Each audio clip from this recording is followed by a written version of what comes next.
Introducing the remarkable archetype, the dangerous gentleman. With a demeanor that commands respect and a hint of potency, he embodies strength tempered by virtue. Though his capabilities could veer towards danger, he channels his power for noble causes, serving others and safeguarding those in need. Rooted in a profound love for both God and humanity, he navigates life with discipline and purpose. In his presence, one witnesses the harmonious blend of power and benevolence, a testament to the true essence of masculinity. Step into the world of the dangerous gentleman, where strength is wielded for righteousness, and discover a captivating embodiment of honor and valor.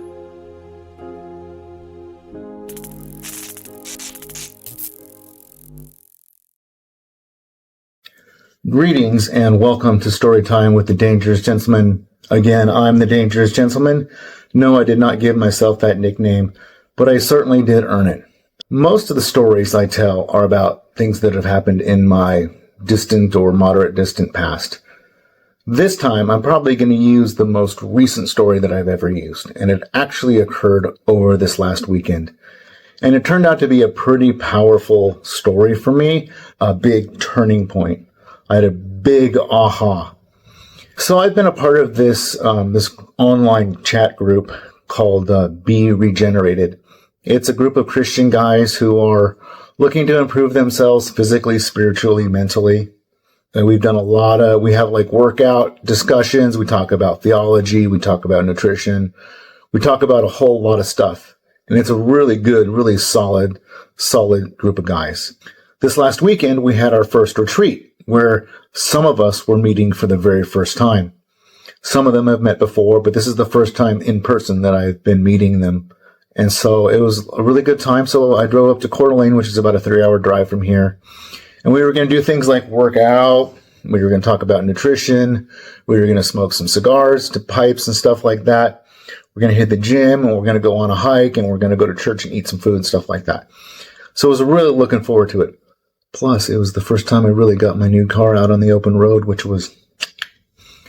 So I drove up there Friday, and we had a really good time. So the first night, we went to the gym, and we did a max bench press, and we carried some Atlas stones, which are big rocks, big stones. We just picked up and carried a bunch of heavy stuff. It was kind of like, hey, I'm going to lift this up. Can you lift this up? And then another guy comes up. He'd lift it. I got it. And then add a little more weight, and it was just kind of a throwdown, and but fun, but just like encouraging each other and pushing each other. We had some kicking music in the background, just having a good time. We went back and we did some arm wrestling and stuff like that, and it was a good time. So the next day we got up and we drove out. Well, actually, the first thing we did is we took a run, and we went and jumped we did a cold plunge. And we went and jumped in the river and swam around in this icy cold river for a couple of minutes, and then went back and had some breakfast. And then we left. We went for a hike. The hike was about an hour and a half away. We were going to be climbing up what's called Scotchman Peak. And it's about a 4.5 mile hike to the top. And it covers about 4,000 feet of elevation. So it was just steady uphill the whole way. And there was I think there were 12 or 15 of us, and we drove up there and we got out of the trucks. We start hiking up this hill, and literally from the get-go, it's uphill. Up, switch back, just back and forth all the way. Just a constant, steady climb. And if you're not in good shape, it's going to be tough. But I knew it. I knew from the first few minutes, this is going to be one of those put your head down and suffer kind of situations. And I was kind of in the middle of the pack, and we were stopping about every 10 minutes because there were some guys who weren't in great shape. Some guys who needed some encouragement, some guys who needed some help. So we would hike for about 10 minutes, stop, talk a little bit. Hike for 10 minutes, stop, talk a little bit. Which I was getting very frustrated. See, the old me, years ago, I would have been the guy that was struggling. I would have been the guy that everyone was waiting for. I would have been the guy that everyone was stopping for, and I would have felt bad. I would have not wanted to be that guy. I would have been just like, you guys just go ahead. I'll just stop. I'll catch up when I can. But now, I'm getting frustrated because we're having to wait for people. And that comes up later. But slowly, kind of each time we started up again, I was working my way closer and closer to the front. And I'm the guy in the front of the pack. And I say to the guys behind me, you guys, you're going to have to stop me, because when I get in the front like this, I'm going to put my head down and go. And you're going to have to remind me that there are other people here, because I will just put my head down and I will suffer and I will just not stop. And that's what started to happen. Like, they'd be like, hey, all right, we're going to stop. We're going to stop. And I'd have to stop.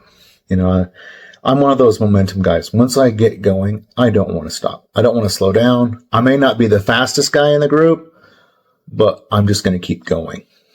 And I don't care how much my legs are burning. I don't care how much my calves feel like they're about to explode. They actually made several comments about, hey, so each time we stop, Glanville, we can see more and more veins popping out of your calves. Like, they were kind of joking about how my dad calves and how they were just gigantic and the veins were popping out. So that was kind of funny. Never really heard someone talk about me like that, but it was kind of fun. But I was out in front and have to stop, wait. And finally, I'm just getting to the point where I'm frustrated. And so I just slowly and progressively started to put a little distance. There was like a lead pack started to form of like 4, 5, 6 guys out in front. And the other guys are still stopping every few minutes. But then there's this lead pack. And I'm in this lead pack, which I never used to would have been that way. It never would have been me in the lead pack. I would have been, again, the guy who felt like who couldn't make it, right? Who was maybe holding people back. But slowly, over time, that lead pack even started to get smaller and smaller. And after maybe an hour, probably hour and a half, maybe 2 hours, probably an hour and a half, 2 hours, it was just me and one other guy. And we were 2 of the bigger guys of the group. You would have looked at us maybe and thought that we were not the most in shape. But the thing about us, we said this to each other, we didn't talk a lot. We're just like, I looked at him and he looked at me, and we'd just be like, it's time to just go. It's time to just suffer. Let's just get this done. And we would just go. And we put more and more distance between us and the guys behind us. And like I said, it was just me and him.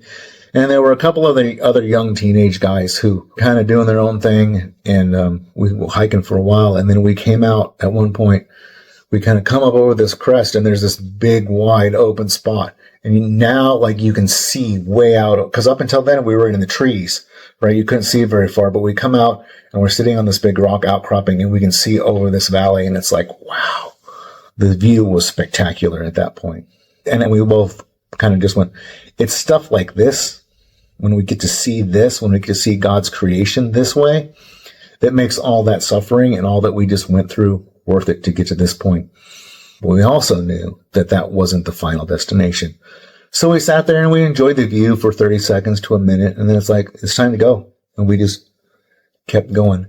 And then we started to make the mistake of asking every single person we came across, because there were people coming down the trail. How far is it? How far is it? Well, you're almost there. Oh, how far is it? Oh, well, you're almost there. You got about this far. And I swear to you, every single person was lying. I know they weren't, but that's what it felt like, because we've got a different answer from each person.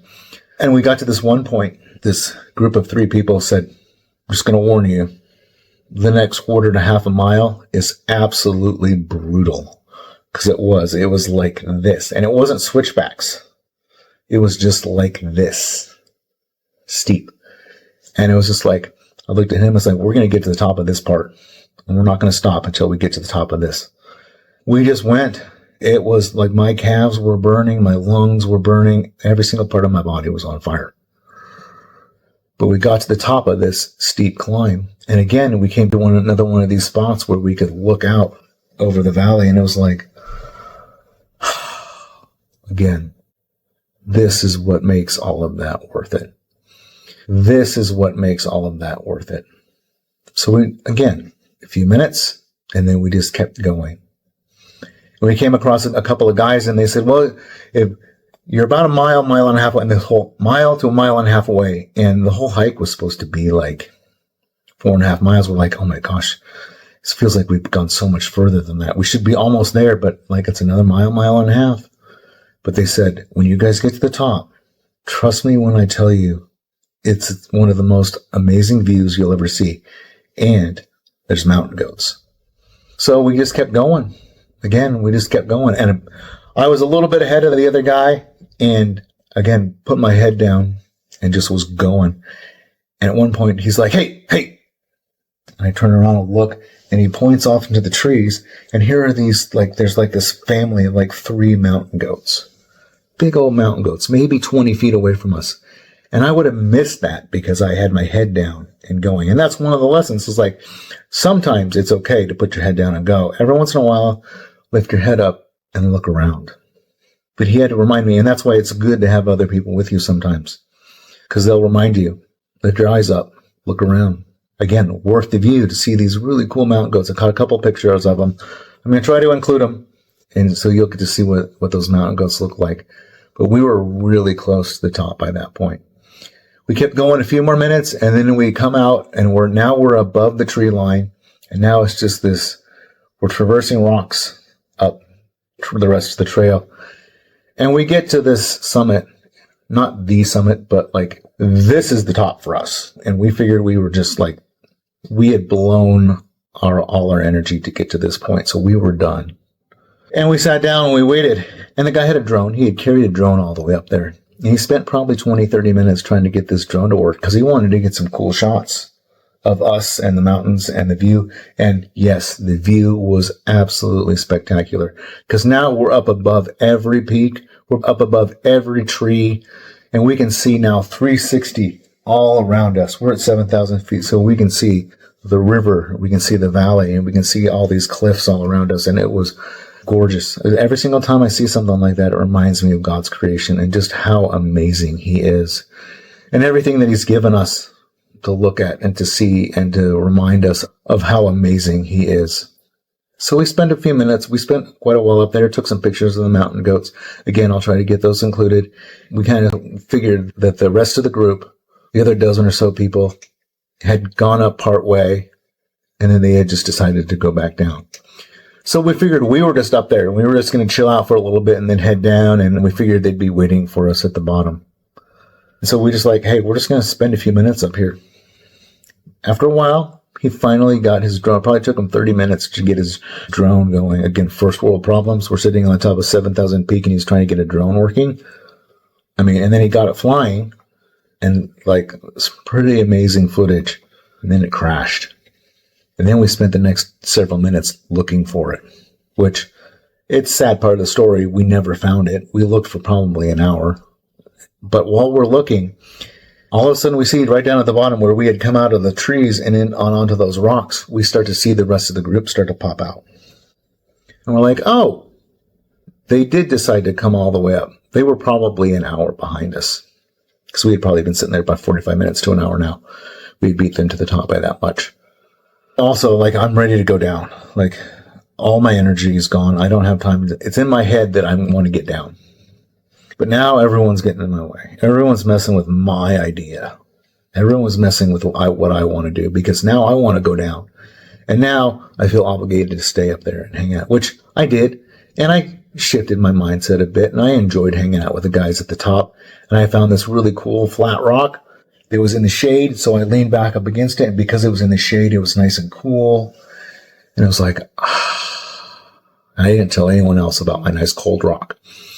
I'm also dehydrated at that point because I underestimated how much water I should drink. But we ended up hanging out there for a little bit, and the guys took a bunch of pictures. And a few of the guys, there was one peak that was just a little bit further up, and the rest of the guys wanted to go to the top of that peak. Well, I was done. And I've been the guy in the past that's yeah, we got to get there. I'll put my health and my safety and my whatever in jeopardy because I want to go do that thing.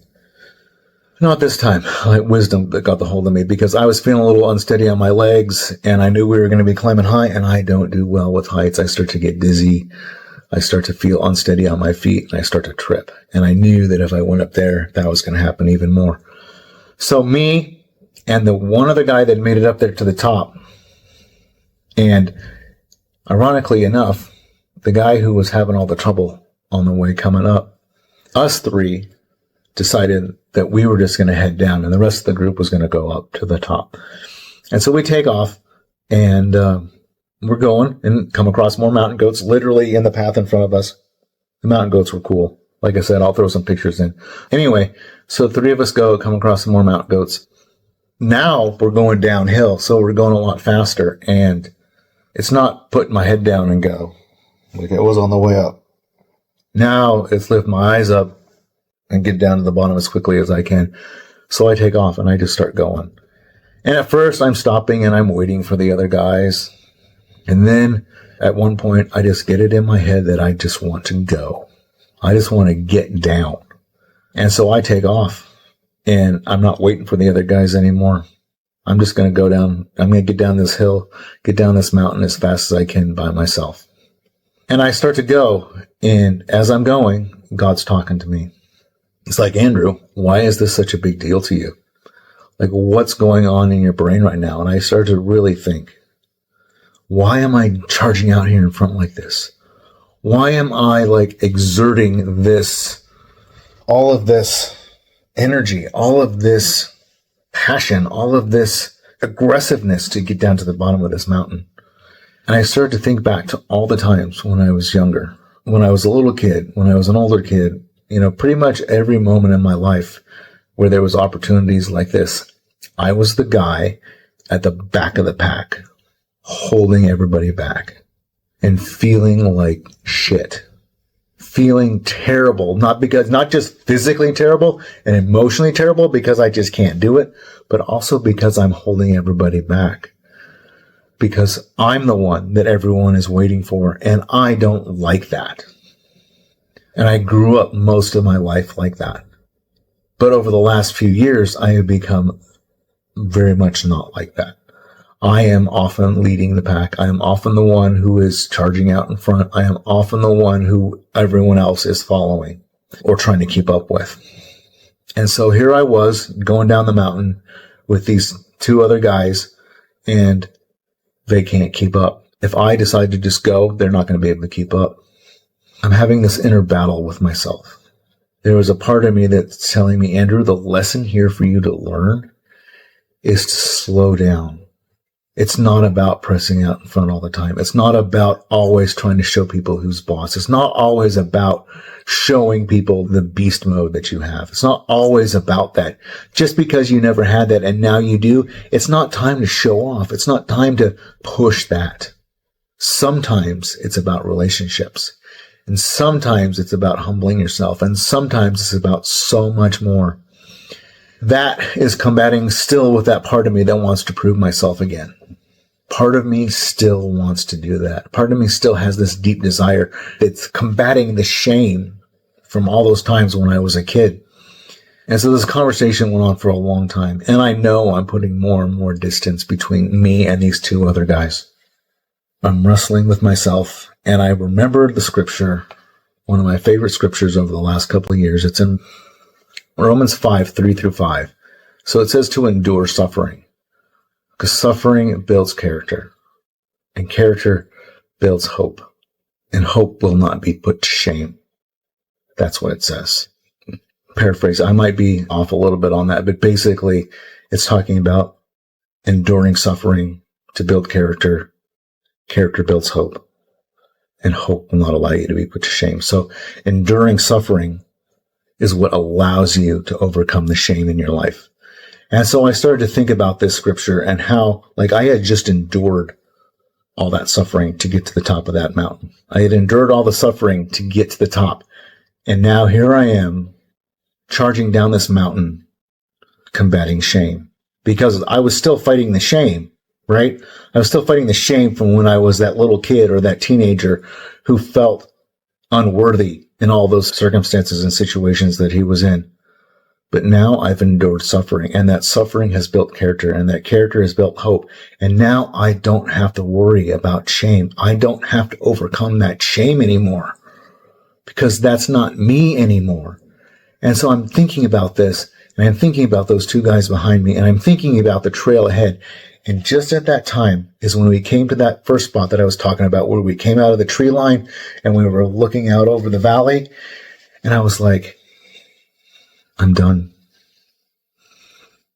Doesn't mean I was done trying. It meant I was done fighting that shame. I was done fighting all of that stuff that I was carrying from when I was a kid. I was done with it because I had built the character. And I had hope because I had changed my life. I had endured the suffering, and I had built the character, and I had built the hope, and I had overcome the shame. And I didn't have to do that anymore. And I sat down on a rock, and I waited for those two guys to catch up to me. And then the three of us charged down that mountain. And rather than hiking down that mountain by myself, talking to myself, I ended up having a great conversation and getting to know these two guys for the next hour, hour and a half on a level I never would have had the opportunity to had I just charged down that hill. Yeah, I might have felt really good about myself, and I might have been like, yeah, cool, I was the first one down, yeah.